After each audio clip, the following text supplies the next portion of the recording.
के इस वीडियो में हम डिस्कस करने वाले हैं अपनी क्लास 10th का रियल नंबर्स का लास्ट टॉपिक रेशनल नंबर्स और उनके डेसिमल एक्सपेंशंस के बारे में, और साथ ही साथ जानेंगे कुछ थ्योरम्स जो कि रेशनल नंबर से रिलेटेड हैं। तो बेसिकली सबसे पहले हमें जो चीज पता होनी चाहिए वो होनी चाहिए कि रेशनल नंबर्स क्या होते हैं। बेसिकली पहले हमें ये पता होना चाहिए कि रेशनल नंबर्स क्या होते हैं। तो रेशनल नंबर्स ऐसे नंबर्स होते हैं जिनको हम P अपॉन Q की फॉर्म में लिख सकते हैं। जिनको P अपॉन Q की फॉर्म में लिखा जाएगा वेयर जहां पर P and Q must be integers. P और Q क्या होने चाहिए? इंटीजर्स होने चाहिए।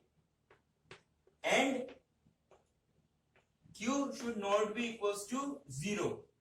अगर कोई एक रेशनल नंबर है अगर कोई नंबर है वो रेशनल नंबर तभी कहलाएगा जब वो इन तीनों कंडीशंस को फॉलो करेगा। P अपॉन Q की फॉर्म में लिखा हो जहां पर P और Q क्या होने चाहिए? इंटीजर्स, और Q की वैल्यू 0 नहीं होनी चाहिए। अगर Q की वैल्यू 0 है तो वो नंबर रेशनल नंबर नहीं कहलाएगा।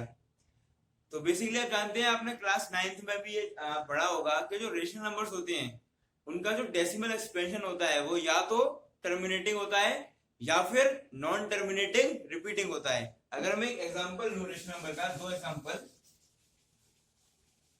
मान लीजिए पहला एग्जांपल मैंने लिया 4/5। 4/5 एक रेशनल नंबर है।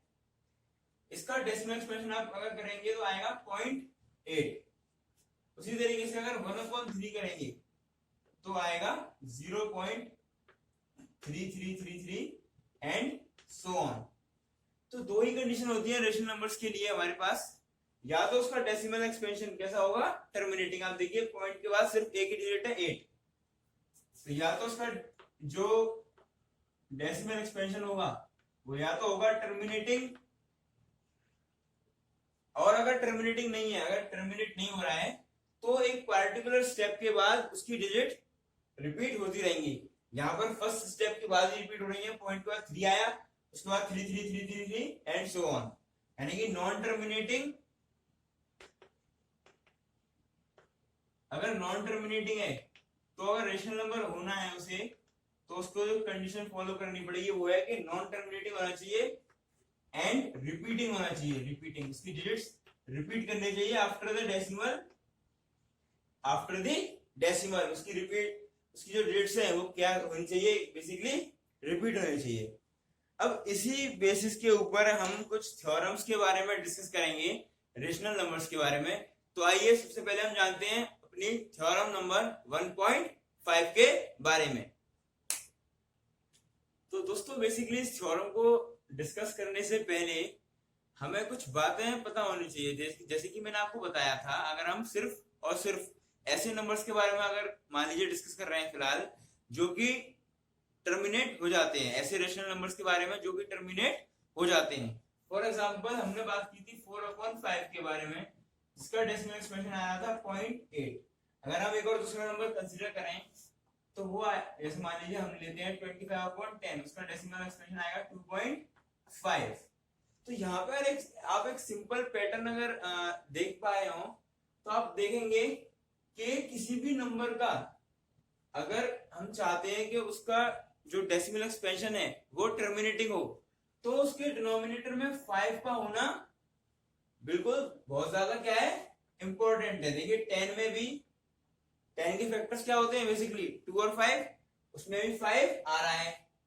और 5 के अलावा अगर हम बात करें 5/2 की, सिंपल अगर हम सिर्फ और सिर्फ 2 को कंसीडर करें डिनोमिनेटर में तो भी हमारा जो डेसिमल एक्सपेंशन है वो कैसा होता है?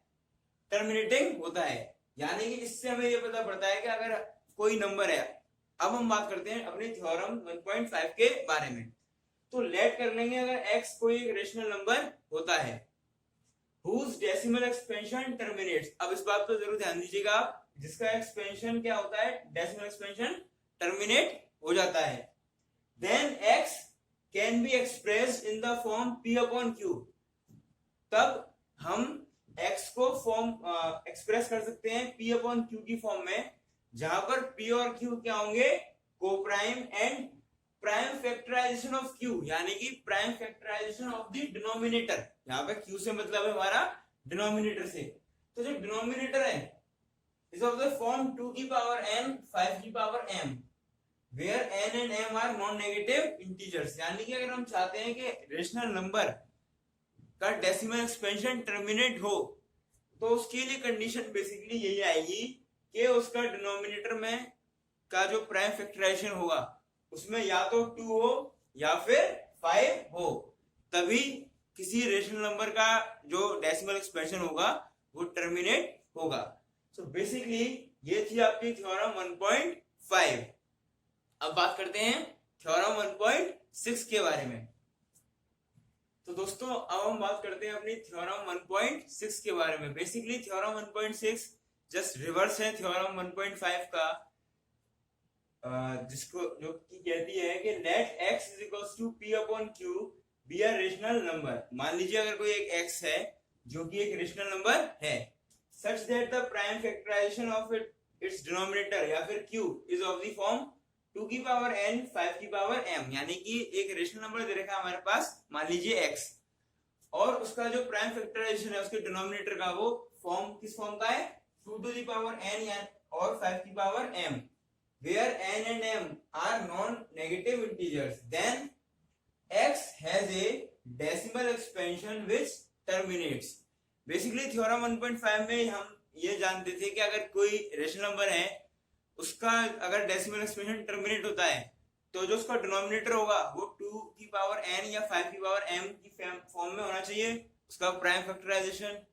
और थ्योरम 1.6 कहती है कि अगर किसी नंबर का प्राइम फैक्टराइजेशन, इसके डिनोमिनेटर का प्राइम फैक्टराइजेशन 2 की पावर n 5 की पावर m फॉर्म में है तो वो नंबर क्या होगा, टर्मिनेट होगा। बेसिकली 1.5 एंड 1.6 बेसिकली क्या है, एक दूसरे के रिवर्स थ्योरम है।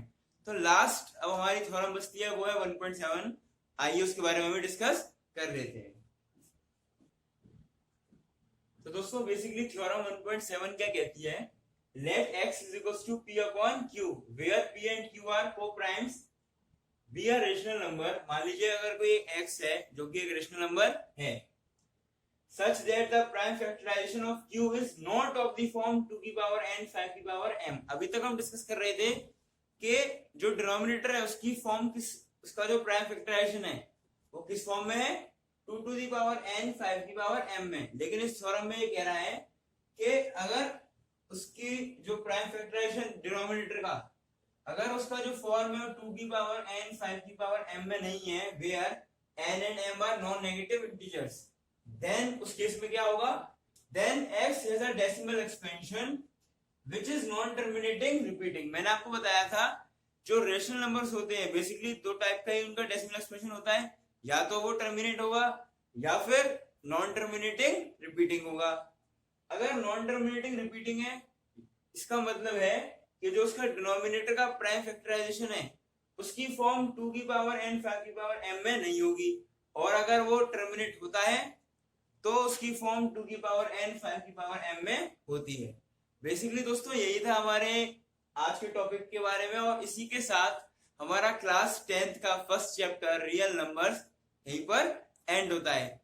बेसिकली नेक्स्ट वीडियो में हम जानेंगे अपने नेक्स्ट टॉपिक के बारे में, पॉलिनोमियल्स के बारे में। तब तक के लिए stay safe, stay healthy and stay blessed. Thank you very much.